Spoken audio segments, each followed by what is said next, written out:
भगवद गीता पर आधारित, जिसमें हर शब्द, हर संवाद में भावना है।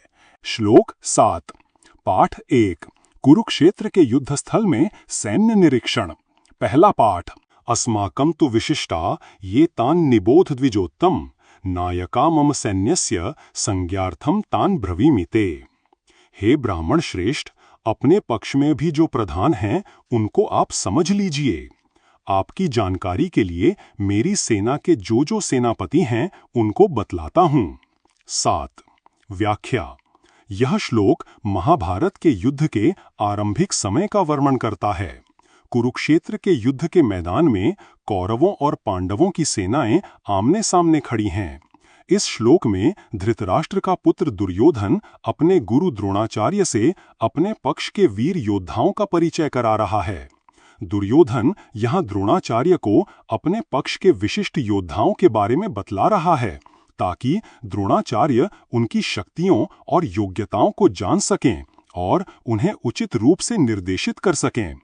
वह यह भी दर्शाता है कि कौरवों की सेना में महान योद्धाओं की कमी नहीं है और वे पूरी तैयारी के साथ युद्ध के लिए तत्पर हैं। इस प्रकार वह द्रोणाचार्य से अपने सेनापतियों का परिचय कराने के लिए कहता है, जो उसके आत्मविश्वास और अपनी सेना की शक्ति के प्रति उसके विश्वास को भी दर्शाता है।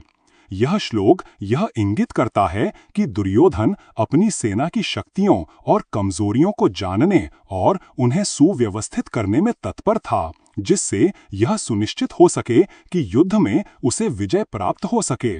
यह एक राजा की रणनीतिक सोच और अपने गुरु के प्रति सम्मान को भी प्रकट करता है। श्लोक 8। पाठ 1। कुरुक्षेत्र के युद्ध स्थल में सैन्य निरीक्षण। पहला पाठ। भवान भीष्मश्च कर्णश्च कृपश्च समितिञ्जयः, अश्वत्थामा विकर्णश्च सोमदत्तिस्तथैव च।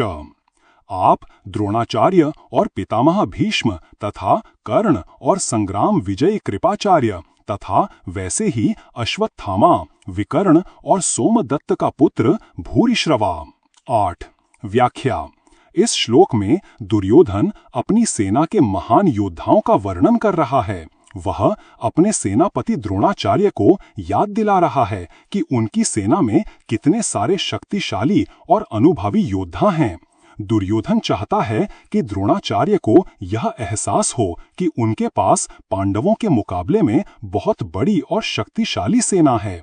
भीष्म, कौरवों के पितामह और महान योद्धा, उनका आशीर्वाद और संरक्षण कौरवों के लिए अत्यधिक महत्वपूर्ण था।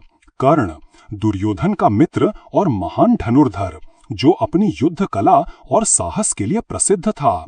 कृपाचार्य, युद्ध में अपराजित योद्धा, जिन्होंने द्रोणाचार्य के साथ मिलकर कौरव सेना को प्रशिक्षित किया था।